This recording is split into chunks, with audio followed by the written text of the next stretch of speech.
Dear students, Assalamu alaikum. Hope you are well.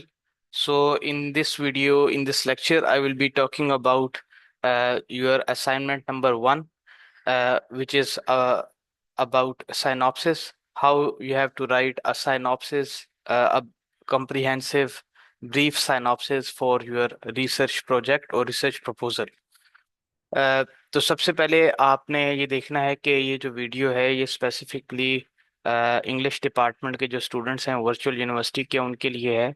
और आपका जो कोर्स है ENG 525। तो ये एक टेम्पलेट है। आप लोगों की जो पहली फाइल होगी, पहला जो पेज होगा, टाइटल पेज, वो इस तरीके से आ जाएगा।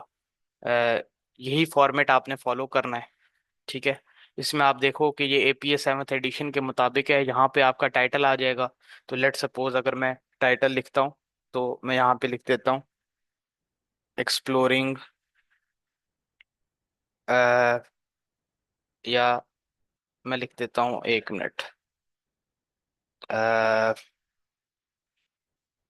Gender in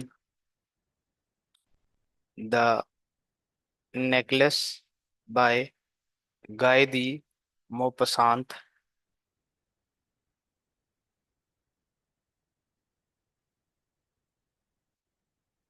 a stylistic study.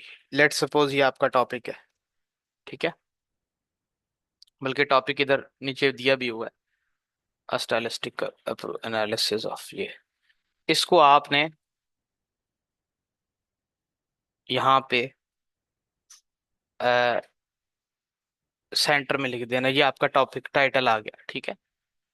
तो इसको आपने कितना रखना है, ये देखो, 12 times new Roman, 12 font size होगा, और बोल्ड कर देना है और सेंटर कर देना है। ठीक है, सेंटर। उसके बाद आपका ये course ENG 525 final year project one assignment one. बाकी यहाँ पे पहले स्टूडेंट का नेम आ जाएगा। ठीक है। यहाँ पे दूसरे स्टूडेंट का नेम आ जाएगा। अब लेट सपोज एक नेम है, जैसे मैं नाम लिख देता हूँ, कुछ भी नाम लिख देता हूँ, जैसे उमर स्टूडेंट का नाम है। तो यहाँ पे स्टूडेंट आईडी आ जाएगी, उसकी स्टूडेंट आईडी, वो जो भी है BC2, ये उसकी स्टूडेंट आईडी आ गई। इस तरीके से दूसरा स्टूडेंट जो है उसका नाम है अली, तो उसकी स्टूडेंट आईडी आ जाएगी BC, ये जो भी उसका स्टूडेंट आईडी। ठीक है। यहाँ पे आपके सुपरवाइजर का नाम आ जाएगा नीचे। यहाँ पे लेट सपोज सुपरवाइजर का नाम है आपके मोहम्मद सरमद। ठीक है। बाकी सारी चीजें, डेट, जिस डेट को आप सबमिट करवाओगे वो आप लिख दोगे यहाँ पे। अच्छा, ये वाली जो फाइल है ये आपको भेजी हुई है समझाने के लिए कि आपने साइनॉप्सिस में करना क्या है। दो काम करने हैं आपने। एक तो आपने साइनॉप्सिस लिखना है, right your synopsis content in the following table. ठीक है। तो आपने ये सारा काम जो है इस टेबल में लिखना है। इस टेबल के अंदर हर चीज आपने लिखनी है। और दूसरा ये है कि you have to attach a screenshot of your meeting attendance with your supervisor as evidence of participation. तो आपने जो मीटिंग आपके सुपरवाइजर के साथ है उसका आपने एक स्क्रीनशॉट लेके यहाँ पे अटैच कर देना है इधर दरमियान में। अच्छा, अब आपने करना क्या है कि अब मैंने ये आप लोगों के लिए लिखा हुआ है पूरा। पहले मैं कंटेंट वहां पे कॉपी कर देता हूँ, फिर मैं आपको बताऊंगा। तो टाइटल आपका क्या है? आपका टाइटल ये है। इसको आप यहाँ से इधर पेस्ट कर दो। ठीक है, जो भी आपका टाइटल है। उसके बाद आपके जो ऑब्जेक्टिव्स हैं उनको आपने यहाँ पे पेस्ट कर देना है इस बॉक्स के अंदर। ये अलग से लिखा हुआ है, मैं वन बाय वन हर चीज को एक्सप्लेन करूंगा। ठीक है। उसके बाद आपके जो रिसर्च क्वेश्चंस हैं आपने उसको पेस्ट कर देना है।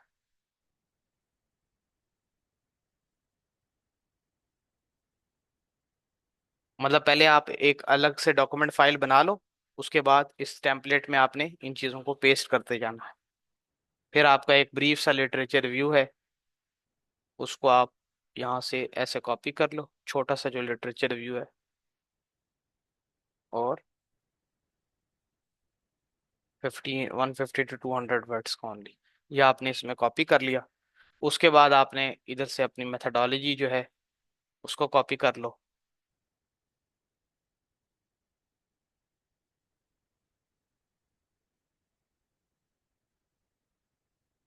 मेरी मेथडोलॉजी थोड़ी बड़ी है क्योंकि स्टाइलिस्टिक एनालिसिस है, इसमें कुछ चीज़ें ज्यादा लिखनी पड़ती हैं। अच्छा, उसके बाद आपका जो है एक्सपेक्टेड आउटकम्स, इसको आप यहाँ से कॉपी कर लो,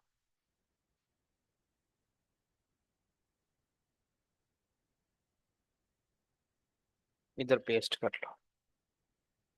अच्छा, उसके बाद आपके जो रेफरेंसेस हैं एंड में, एंड में रेफरेंसेस हैं, इनको यहाँ से कॉपी कर लो।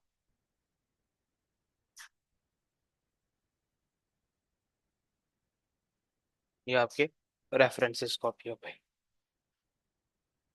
अच्छा, अब आपने करना क्या होता है कि ये जो फाइल सारी है आपकी, ये असल में आपका जो एक प्रपोजल लिखा जाता है वो इस फॉर्मेट में लिखा जाता है। टाइटल जो होता है, इंट्रोडक्शन की जगह टाइटल आ जाता है, फिर रिसर्च ऑब्जेक्टिव्स, क्वेश्चंस, लिटरेचर, ये सारी चीजें आपने लिख ली।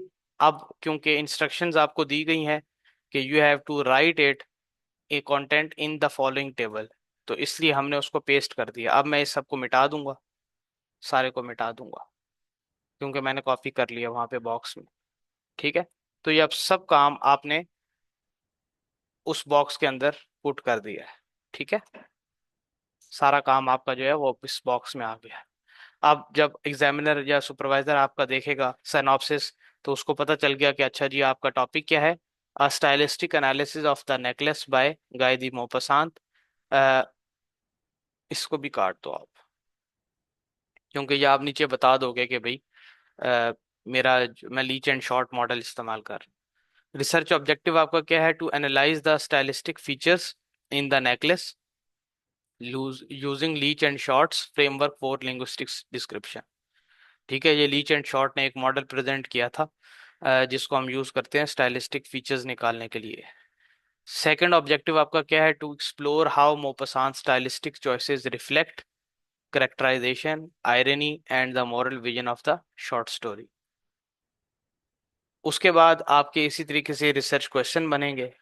रिसर्च ऑब्जेक्टिव्स के लिए, रिसर्च क्वेश्चंस के लिए आप मेरी अगर वीडियो इस प्लेलिस्ट में मौजूद है, इंट्रोडक्शन वाली वीडियो आप देख लो, तो उसमें मैंने बताया हुआ कि कैसे ऑब्जेक्टिव बनाए जाते हैं, कैसे रिसर्च क्वेश्चंस बनाए जाते हैं। ठीक है, research objective, research question overall जो है वो आपस में लिंक करने चाहिए, उनका एक कनेक्शन होना चाहिए।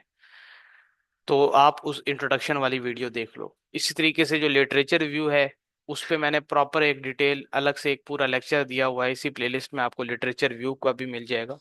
तो यहाँ पर क्योंकि आपसे कहा गया था कि लिटरेचर रिव्यू जो है बड़ा मुख्तसर सा आपने लिखना है, ओनली 5 रेलिवेंट स्टडीज आपने मेंशन करनी है। तो इसमें ये देखो कि ये एक स्टडी मेंशन की है 2007 की, 2010 की, 2012 की, 2013 की, 2019 की। तो ये 4 रिसर्चेस कम अज कम जो है मैंने मेंशन की है। तो लिटरेचर रिव्यू कहते हैं जो प्रीवियसली काम हो चुका होता है आपके टॉपिक्स, आपके टॉपिक के ऊपर, आपके एरिया में जो प्रीवियसली रिसेंटली काम हुआ है, तो आपने उसके बारे में बताना है कि क्या काम हुआ है, ताकि हमें पता चले कि गैप क्या है।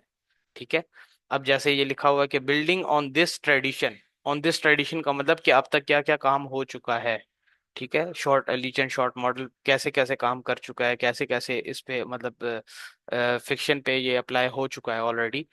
तो building on this tradition, the current study applies Leach and Short model to the necklace, focusing on how linguistics and narrative patterns reinforce Maupassant's moral irony and class commentary। अच्छा, उसके बाद जो है आपने अपनी मेथडोलॉजी बतानी है। आपकी मेथडोलॉजी में क्या क्या आपने चीज़ें बतानी है कि सबसे पहले आपने बताना है कि आपका रिसर्च डिज़ाइन क्या है। मैंने जो वीडियो बनाई हुई है मेथडोलॉजी के ऊपर, वो आगे आने वाले कल में आपका जब आपने पूरा प्रपोजल लिखना है, then it will help you a lot.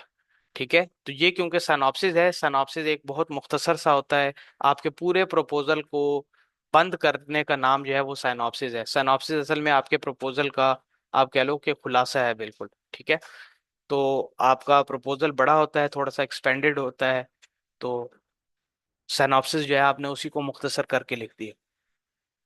तो this study will employ a qualitative stylistic analysis, मतलब कि आपका रिसर्च डिजाइन क्या है, क्वालिटेटिव है। फिर आपका थ्योरेटिकल फ्रेमवर्क क्या है, इस पे भी मैंने वीडियो में जिक्र किया हुआ है कि थ्योरेटिकल फ्रेमवर्क क्या होता है, कंसेप्चुअल फ्रेमवर्क क्या होता है। उसके लिए आप मेरी मेथडोलॉजी वाली वीडियो देख लो। तो इसमें आपने मुख्तसर सा बताना है कि क्वालिटेटिव है आपका थ्योरेटिकल फ्रेमवर्क, मतलब वो मॉडल या वो थ्योरी कौन सी है जो आपने एनालिसिस के लिए इस्तेमाल करनी है अपनी रिसर्च में, वो यहाँ पर इस केस में आप लीच एंड शॉर्ट का मॉडल है जो 2007 में दिया गया था, आप उसको इस्तेमाल कर रहे हो। लीच एंड शॉर्ट मॉडल के बारे में थोड़ा सा बताना है कि भाई it identifies 4 levels of stylistic investigation: lexical, grammatical, figures of speech, context, discourse. ठीक है। तो इसमें फिर थोड़ा थोड़ा बताया हुआ है, एक एक जुमले में एक एक सेंटेंस लिख लो कि भाई लेक्सिकल एनालिसिस किस चीज, लेक्सिकल एनालिसिस में क्या होता है, लेक्सिकल एनालिसिस क्या फोकस करता है, कॉनोटेटिव और डेनोटेटिव मीनिंग्स को, सिंटैक्टिक एनालिसिस क्या होता है कि सेंटेंस पैटर्न्स क्या हैं, फिगरेटिव एनालिसिस क्या होता है कि फिगर्स ऑफ स्पीच का किस तरह इस्तेमाल किया गया है, आयरनी, सिंबल्स, मेटाफर्स, इमेजरी वगैरह कैसे इस्तेमाल की गई है। फिर आपने कंटेक्सचुअल एनालिसिस करना होता है, जिसमें आपने बताना होता है कि जो स्टाइलिस्टिक चॉइसेस चूज की गई हैं राइटर की तरफ से, वो क्या एक मॉरल मैसेज और क्या एक रीडर का रिस्पॉन्स क्या मिलता है उन स्टाइलिस्टिक फीचर्स के इस्तेमाल की वजह से। तो इसके बाद आपने अपने सिनॉप्सिस में एक्सपेक्टेड आउटकम्स भी लिखना होता है कि ताकि आप बता सको एग्जामिनर को या सुपरवाइजर को या इवेलुएटर को कि आपका जो प्रपोजल होगा उसमें आपकी क्या एक्सपेक्टेशंस हैं, आपको क्या लगता है कि आपकी जो स्टडी है what it will bring new to the readers और to other researchers to academia. So the study is expected to demonstrate that Maupassant's stylistic precision, his economy of language, irony and realism creates deep emotional and moral impact। तो ये इस तरीके से आपने बताना है। फिर एपीए 7th एडिशन पे भी एक बहुत डिटेल में वीडियो बनी हुई है कि कैसे रेफरेंसेस देने हैं आपने। तो ये रेफरेंसेस हैं आपके। ठीक है। तो इसको पहले आप प्रॉपर बनाओ वर्ड की फाइल पे, फिर बाद में आप ऐसी कॉपी कर लोगे जैसे मैंने किया यहाँ पे। इसको वीडियो को मैं थोड़ा सा यहाँ पे रोकता हूँ ताकि if you want to read this document you can pause the video and you can easily read the document. तो सबसे पहले आपका टाइटल है, फिर आपके रिसर्च ऑब्जेक्टिव्स हैं, फिर आपके रिसर्च क्वेश्चंस हैं, फिर लिटरेचर रिव्यू है। लिटरेचर रिव्यू के बाद आपका जो है मेथोडोलॉजी है, एक्सपेक्टेड आउटकम है और रेफरेंसेस हैं। अच्छा, एंड में आपने जो है यहाँ पर इस अगले पेज पे या उसी जगह पे आपने एक स्क्रीनशॉट अटैच कर देना है ताकि पता चल जाए कि आपने सुपरवाइजर से मीटिंग की है। तो बस 5 नंबर जो हैं वो आपके इस जो है वो मीटिंग के होते हैं, स्क्रीनशॉट आपने ज़रूर अटैच करना है। तो आई होप कि यहाँ तक आपको इस चीज़ की समझ आ गई होगी। इसमें कोई मुश्किल चीज़ नहीं है। आपने क्या करना है कि आपने सबसे पहले टाइटल टॉपिक आप लोगों का अप्रूव हो चुका है ऑलरेडी। आपने वीडियोस देखनी है, उसमें बताया गया ऑब्जेक्टिव्स कैसे बनाने हैं, क्वेश्चंस कैसे बनाने हैं, एक मुख्तसर सा लिटरेचर रिव्यू आपने लिखना है। ठीक है, ऐसे ही जैसे ये लिखा हुआ है। ठीक है। अब इसमें देखो कि मुख्तलिफ स्टडीज़ हैं कि सबसे पहले लीच एंड शॉर्ट ने प्रपोज किया systematic framework that bridges linguistics features and literary interpretation. फिर 2010 में इन दो लोगों ने क्या किया, they explained that how stylistic tools enhance the reader's comprehension of narrative techniques in fiction. फिर 2012 में इस बंदे ने कहा कि भाई style reflects on author's creative individuality and contributes to thematic depths. फिर इस तरीके से आइवामोटो ने 2013 में कहा कि stylistic analysis to short stories, इसने इस पे काम किया। और सिंटेक्स और डिक्शन, इसने कहा कि जो है रीडर्स की परसेप्शन को कैरेक्टर्स के बारे में चेंज कर देती है। फिर 2019 में जो है फिगरेटिव लैंग्वेज, मोह पसंद की स्टोरीज पे काम हुआ, जिसने कहा कि minimalism conceals deep psychological and moral commentary. तो ये कुछ काम है जो मतलब कि मुख्तसर से मैंने आपको एक ओवरव्यू दिया है ताकि आपको चीज़ों की समझ आ जाए। इसकी डिटेल हर चीज़ पे वीडियो ऑलरेडी अवेलेबल है, इंट्रोडक्शन पे भी वीडियो है, लिटरेचर रिव्यू भी वीडियो है, मेथोडोलॉजी भी वीडियो है। जो स्टूडेंट्स क्रिटिकल डिस्कोर्स एनालिसिस पे काम कर रहे हैं तो क्रिटिकल डिस्कोर्स एनालिसिस पे भी ऑलरेडी एक वीडियो अवेलेबल है। एपीए ये रेफरेंसेस कैसे देने हैं, इंटेक्स साइटेशन कैसे करनी है, ये भी मैंने लिटरेचर रिव्यू वाली वीडियो में बड़ा तफसील से बताया हुआ है। ठीक है। आपने स्टूडेंट सैंपल पेपर वाली वीडियो भी ज़रूर देखनी है क्योंकि उसमें एपीए 7th एडिशन को फॉलो किया गया प्रॉपर। मेरी जो प्रीवियसली वीडियो थी जिसमें मैंने लिटरेचर व्यू वाला जो वीडियो है, ये पिछली वीडियोस थी, उसमें हम एपीए 6th एडिशन फॉलो कर रहे थे।